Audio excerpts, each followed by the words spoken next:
اعوذ باللہ من الشیطان الرجیم، بسم اللہ الرحمن الرحیم۔ میرے دیکھنے اور سننے والوں السلام علیکم۔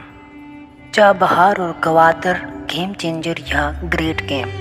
ہندوستان اور افغانستان کے درمیان ایران کے ذریعے $3 بلین سالانہ ٹریڈ متوقع ہے، جبکہ موجودہ ٹریڈ $700 سے $8 ملین تک ہے۔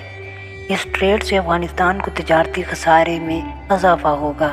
2008 اور 2009 میں صرف 30,182 کنٹینرز ایران کے ذریعے افغانستان میں داخل ہوئے، جو 2013-14 کے درمیان 80,000 کنٹینرز ہو گئے، جس کا مطلب ہے کہ ہندوستان اپنا مال ایران کے ذریعے افغانستان میں بھیجنے کا متبادل راستہ استعمال کر رہا ہے۔ چابہار بندرگاہ ایران کے جنوبی مشرق میں واقع ہے۔ یہ ایران کی واحد بندرگاہ ہے جس کو بحر ہند تک براہ راست رسائی حاصل ہے۔ 1982 میں چابہار کی تعمیر شروع ہوئی اور اس کو افغانستان اور وسطی ایشیائی ممالک کے لیے راہداری کہا گیا۔ بھارت نے 2003 میں اس بندرگاہ کی تعمیر میں شامل ہونے کی خواہش کی۔ 2016 میں 3 ملکی معاہدہ انڈیا، ایران، افغانستان طے پایا۔ چابہار کا فاصلہ زاہدان، جو کہ ایران کے صوبے سیستان کا دارالخلافہ بھی ہے، سے 700 کلومیٹر ہے۔ ملاک، جو کہ افغان بارڈر کے ساتھ ایران کا شہر ہے، اس سے 950 کلومیٹر ہے اور ترکمانستان بارڈر کے قریب سارخ سے 1827 کلومیٹر کا فاصلہ ہے۔ اگر سمندری فاصلہ دیکھا جائے تو دبئی سے 353 ناٹیکل میل، کراچی سے 455 ناٹیکل، ممبئی سے 843 ناٹیکل میل اور گوادر سے تقریباً 100 ناٹیکل میل ہے۔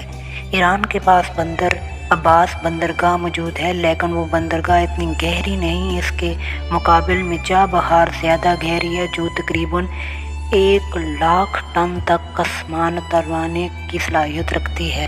ایران کے پاس بندر عباس کی بندرگاہ تھی، جو کہ بڑے سامان کے لیے موزوں نہیں تھی، اور ایران متبادل کے طور پر دبئی کی بندرگاہ استعمال کرتا ہے۔ 1970 کے دوران ایران کی دبئی اور گلف کی بندرگاہوں پر کم انحصار اور خاص کر 1980 کے دوران ایران کو مزید سوچنے پر مجبور کیا کہ کوئی متبادل ٹریڈ روٹ کا انتخاب کیا جائے جس میں کسی اور ملک کے ساتھ باہمی مفادات ہوں کا انتخاب کیا جا سکے۔ اس کے نتیجے میں ایران، بھارت اور روس نے مل کر international north south transport corridor پر کام شروع کیا۔ گوادر اور چابہار کا area, trade volume, capacity of port کے لحاظ سے کوئی موازنہ نہیں کیا جا سکتا۔ اگر گوادر کے ماسٹر ڈیولپمنٹ پلان کو دیکھا جائے تو تقریباً 18,600 ایکڑ اراضی مختلف منصوبوں کے لیے مختص کی گئی، جن میں بندرگاہ کی توسیع کے لیے 400 ایکڑ کا رقبہ، ایکسپورٹ پروسیسنگ زون کے لیے 47,000 ایکڑ، اسپیشل انڈسٹریل زون کے لیے 4,000 ایکڑ، آئل ریفائنری کے لیے 1,000 ایکڑ رکھی گئی۔ ابھی پاکستان کی ٹرانسپورٹ اور لاجسٹکس کی مد میں ہونے والی آمدن قومی آمدنی کا تقریباً $650 ملین ہے۔ اگر چین میں عالمی کارگو کے والیوم کا 5% گوادر کے ذریعے جائے تو تقریباً سالانہ $6 بلین حاصل ہوں گے۔ گوادر ایک گیم چینجر۔ گوادر دنیا کا سب سے بڑا اسٹریٹجک وینچر ہے۔ اس وقت عالمی طاقتوں کی آنکھ میں ایک نوکدار سوئی کی طرح یہ منصوبہ چبھ رہا ہے۔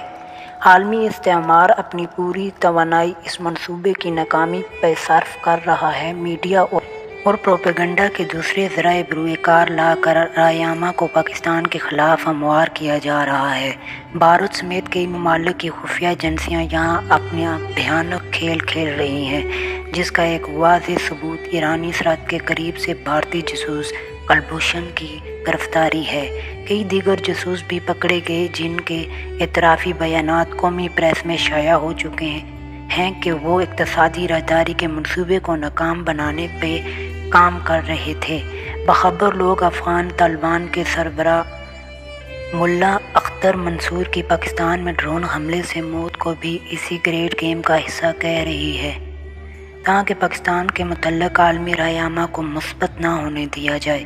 گوادر ایک گیم چینجر ہے اور چابہار، جس کے فوائد ایران کے ساتھ باقی ممالک کو ہو سکتے ہیں، اس کے باوجود اس کو ایک گریٹ گیم کے تحت لانچ کیا گیا ہے۔ اس گریٹ گیم کو اگر عالمی تناظر میں دیکھا جائے تو اس کو ہم یورشین ریجن کے تناظر میں ہی بہتر طور پر سمجھ سکتے ہیں، وگرنہ عالمی پالیسی کا صحیح پہلو سمجھنا مشکل ہوگا۔ امریکہ کی ییل یونیورسٹی کے انٹرنیشنل ریلیشنز کے پروفیسر نکولس جان اسپائک مین نے یہ کہا ہے کہ ریم لینڈ کے علاقے میں دنیا کی سب سے زیادہ آبادی اور سب سے زیادہ وسائل موجود ہیں۔ اس کے اندر جنوبی ایشیا، جس میں انڈیا، پاکستان، عرب، ایران، افغانستان، چائنا، کوریا، مشرقی سائبیریا اور جنوب مشرقی ایشیا شامل ہیں۔ اب اگر دیکھا جائے تو پاکستان کی اہمیت اس میں کتنی ہے؟ مغرب کی طرف سے لاکھ کہنے کے باوجود ہندوستان پاکستان کی وجہ سے مشرق وسطیٰ اور افغانستان پر دسترس حاصل نہیں کر سکے گا، کیونکہ ایسا کرنے کے لیے اس کو زمینی رستہ چاہیے جو کہ اس کے پاس موجود نہیں۔ اسی وجہ سے انڈیا پاکستان میں دہشت گردی کرواتا ہے اور اسے کمزور کرنے کی کوشش کر رہا ہے تاکہ وہ پاکستان کے اوپر اپنا چانکیائی راج چلا سکے، لیکن پاکستان کے ناقابل شکست دفاع اور بہادر افواج نے بنیے کی چانکیائی سازشوں کو اپنی ہر محاذ پہ ناکام بنایا ہے۔ یہ طے شدہ بات ہے کہ انڈیا ایسا کرنے میں کامیاب نہیں ہوگا۔ اس کی وجہ انڈیا میں بڑھتا ہوا غیر منصفانہ اور عدم برابری کا شکار معاشرہ ہے، جو کہ از خود اس کے ٹوٹنے کا باعث بنے گا۔ انڈیا کو سہانے خواب دکھانے میں امریکہ نے کوئی کسر نہیں چھوڑی، کیونکہ وہ اسے خطے کا چودھری بننے کے خواب دکھا کر اپنے اہداف حاصل کرنا چاہتا ہے، جس کا فائدہ امریکہ کو ہوگا، اور جہاں پٹنے کی باری آئے گی وہ اکیلا انڈیا ہی سہے گا، کیونکہ بڑے ملک کے بڑے فائدے کے ساتھ نقصانات بھی بڑے۔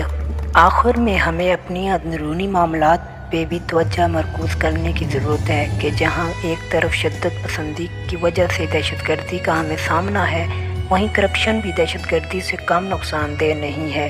دہشت گردی تو گزشتہ 12 برسوں کی داستان ہے جس کی آڑ میں کرپٹ اشرافیہ اپنے جرائم چھپا رہی ہے، جبکہ کرپشن تو بہت پرانا مرض ہے اور پاکستانی معیشت کی اصل دشمن بھی یہی کرپشن ہے۔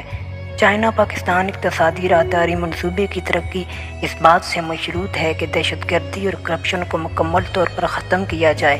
پوری پاکستانی قوم سیسہ پلائی دیوار بن کر اور یکجہت ہو کر پاکستان اقتصادی راہداری منصوبے کی تکمیل اور کامیابی کا پہرا دے گی، اور انشاءاللہ یہ منصوبہ اس خطے کی تقدیر بدل دے گا۔